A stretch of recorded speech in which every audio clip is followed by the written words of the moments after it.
چیز معلوم ہونی چاہیے کہ جب نبی علیہ الصلوۃ والسلام نے مدینے کے اندر آ کے ریاست قائم کی تو اس وقت مسلمانوں کے بہت برے حالات تھے۔ ایون ہم جب سیرت النبی کی کلاسز آپ کو دیتے رہے یا جنہوں نے ہمارے ساتھ وہ پڑھی یا سنی، وہ جان سکتے ہیں کہ بہت سے صحابہ یہودیوں کے قرض دار بن چکے ہوئے تھے۔ ایون نبی علیہ الصلوۃ والسلام کو بھی اپنی فائنینشیل میٹرز کو چلانے کے لیے قرضے لینے پڑتے تھے۔ تو اس سے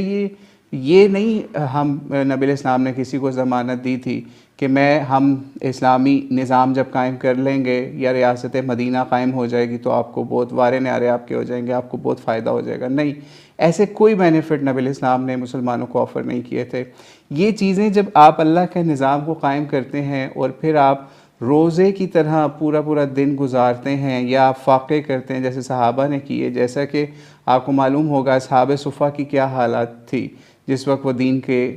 سمجھ